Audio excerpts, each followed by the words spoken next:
Башкы прокуратура саламаттыкты сактоо жана социалдык өнүктүрүү министрин жоопко тартуу боюнча активист Умай Арыкованын жазган арызын карап баштады. Бул туурасында башкы прокуратуранын маалымат жана коомчулук менен байланыш бөлүмүнүн башчысы Белик Калыков билдирди. Анын айтымында арыз алгач анонимдүү келип, кийин интернетке жарыяланган. Учурда арыз жарандардын кайрылууларын кароонун тартиби жөнүндөгү мыйзамга ылайык каралууда дейт. Соцсет аркылуу кайрылгандыгына байланыштуу бүгүнкү күнү жанакы мыйзамын мен айткан жарандарды кароо тартибине ылайык каралып атат.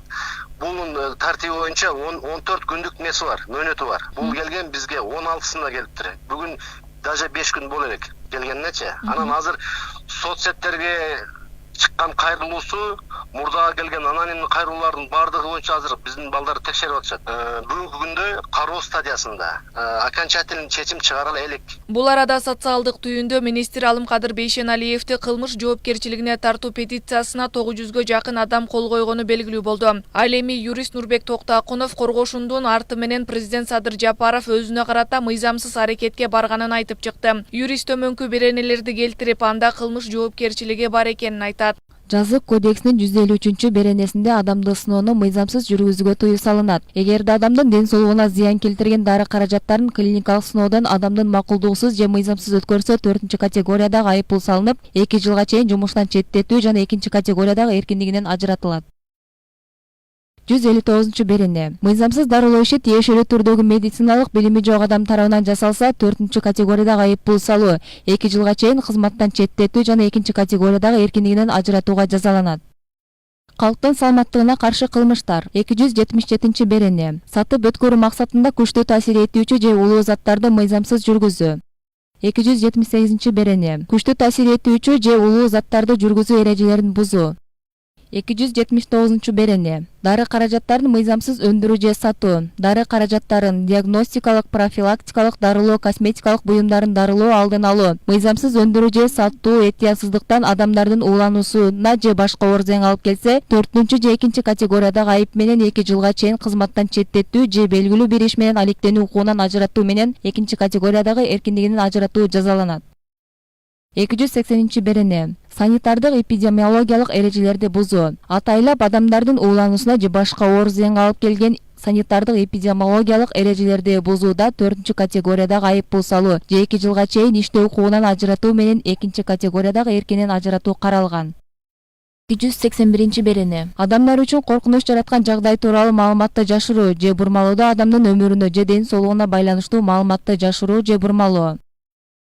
282 берене. Керектөөчүлөр үчүн коркунуч жаратуу. Этиятсыздыктан олуттуу зыян келтирген керектөөчүлөрдүн өмүрүнүн же ден соолугунун коопсуздугунун талаптарына жооп бербеген товарларды өндүрүү же сатуу. Жумуштарды аткаруу же кызмат көрсөтүүлөр. Ошого тете аталган товарлардын, жумуштардын же кызмат көрсөтүүлөрдүн коопсуздук талаптарына шайкештигин ырастоочу расмий документти мыйзамсыз берүү же пайдаланууда 2-категориядагы иш менен алектенүү укугунан ажыратуу же 3-категориядагы түзөтүү жумуштарынан же 4-категориядагы айыппул жазаланат. Белгилей кетсек, 16 апрелде саламаттыкты сактоо министри Алымкадыр Бейшеналиев маалымат жыйындагы түз эфирде уу коргошун ичип, президент Садыр Жапаровдун сунушу менен бул кайнатма даярдалып, ал 300дөн ашык коронавирус менен ооруган бейтапка берилип, байкоо жүргүзүлгөнүн айткан. Мындан улам Токтакунов министр мамлекет башчыга шилтеме кылганын жүйө келтирип, анда президенттин да жоопкерчилиги каралышы керектигин айтып, импичмент маселесине токтолду. 40 депутат инициативаны көтөрсө, ошондо жанагы комиссияны түзүп, ошонун баарын изилдеп, анан кийин Ген прокуратуранын заключениясы болгондо, анан кийин ошол айыпты парламенттин жарымы колдош керек. Андан кийин от решения от должности дегенде уже импичмент ошо импичменттин өзүнүн от решения деген. Аны деген иштин 2 бөлүгү колдош керек. Учурда жаңы конституция болгондуктан жаңы парламент ишке ашырыш керектигин айтышы мүмкүн, бирок учурдагы жогорку кеңеш да ишке ашырууга мүмкүн экенин кошумчалады. 15 апрелде президент Садыр Жапаров врачтар 2-3 күндө COVID-19 айыктыра турган ыкма тапканын айткан. Мындан көп өтпөй аларча мамлекеттик резиденциясында уу коргошун атайын бөтөлкөлөргө куюлуп жасалып жаткан видеосу президенттин Facebook'тагы расмий баракчасына жүктөлгөн. Бул учурда жергиликтүү эксперттер уу коргошун адам өлүмүнө алып келерин айтып, бул кадам үчүн министр министрди жоопкерчиликке тартып, президентке импичмент жарыялоону талап кылышкан. Ал эми дүйнөлүк саламаттыкты сактоо уюму клиникалык текшерүүдөн өтпөгөн дарыны колдонууга болбойт деген билдирүүсүн таратты. Ал арада Facebook компаниясы Садыр Жапаровдун COVID-19 айыктырат деген постун өчүргөнүн Азаттыкка ырастады. Бирок президенттин басма-сөз катчысы Галина Байтерек соц тармактагы жогорудагы пост жеке демилге менен өчүрүлгөнүн билдирди. 19 апрелде Жогорку кеңештин депутаты Жанар Акаев бул маселени парламенттин комитетинде көтөрүп, министрге ишеним көрсөтпөө сунушун айтты. Министр Бейшеналиевдин улам комитетке келбей койгону, бул министр, бул азыркы өкмөт, бул ушул парламенттин өкмөтү. Элде болуп аткан суроолордун бардыгына ушул министрлерди биз курганбыз. Жоопкерчиликтин бардыгын биз алышыбыз керек. Мына республика партиясы кураган өкмөт, сунуштаган өкмөт. Ушун бардык парламент мүчөлөрү макул болгонбуз. Демек, ошону эске алуу менен бирге бүгүнкү күн тартибине министр Бейшеналиевке ишеним көрсөтпөө сунушун берем. Бул бир гана парламентке жанагындай мамилеси үчүн эмес, ал өзүнүн соңку аракеттери менен жалпы кыргыз медицинасынын бүт дүйнөгө уят кылгандыгы, мына акыркы учурда карасаңар, академиктер, профессорлор 40 жылдап, 50 жылдап ушул медицина тармагында жүргөн адамдар анын жанагында эч кандай лицензия албаган таупчылыкты колдоп чыгып атканы, ошондой уу коргошун деп аталган жанагында чөп жар менен элибизди дарылайм дегени, ошону пропаганда кылганы, бүт дүйнө жүзүндөгү маалымат каражаттары бизди, анын ичинде ошо президентти баш кылып шылдыңдап жазып атканы бул өлкө үчүн абдан кедергисин тийгизген окуя болду. Ал эми юрист Эржан Сулайман министр маалымат жыйын өткөрүп жатканда адам укугу сакталбаганы ачыкталганын айтат. Анткени колдонуудагы конституция бул учурда күчүндө болгондуктан 20-берене менен 22-беренеде көрсөтүлгөн мыйзам так сакталган эмес. Ошондой эле баш мыйзамдын жаңыланган документинин 56-беренесинде медициналык тажрыйбаларды жүргүзүүгө да тыюу салынат. Болгону 20-беренеде бул укук, ошол 22-беренеде көрсөтүлгөн укук чектөөгө тийиш эмес деп 20-беренеде бекитилет. Жаңы конституциянын жаңы редакциясында 56-беренеде ошол медициналык тажрыйбаларды жүргүзүүгө тыюу салынат. Ошондуктан бул жерде ошол адамдардын конституциялык укуктары бузулду. Бул жерде мамлекет өзүнүн адам укуктарын коргоо боюнча, камсыз кылуу боюнча милдеттенмелерин аткарган жок. Аны түздөн түз ачык биз ошол саламаттык сактоо министринин пресс-конференциядан көрдүк.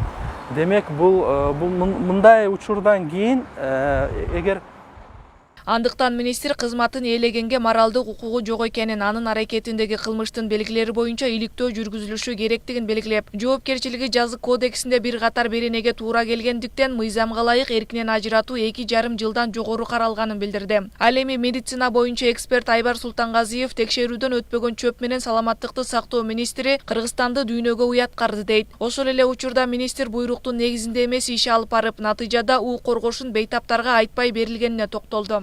Министр бир да буйрук кагаз түрдө берген жок. Ал бардыгы сөз менен айтылган сөз. Анан бул кишилерге мындай маалымат чыкты да айтпай эмне берип атканын ошону берип атышат да. 300 адам болобу же 1000 адам болобу, негизи мындай орусча айткандай бул эксперимент. Бул боюнча биздин конституцияда жазылган. Запрещаются эксперименты над людьми. Адамдын мындай эксперимент өткөргөн болбойт да. Жакшы болобу, жаман болобу, бирок мыйзамсыз жол менен болгондо бул ошо мыйзамды бузуш, анан бул министр ушуга жооп бериш керек. Мыйзам жолу менен жооп бериш керек. И президент болом десе, өзүнүн күнөөсүн да тартып, анан президентти жумуштан алыш керек. Ошо бир эле жол бар да.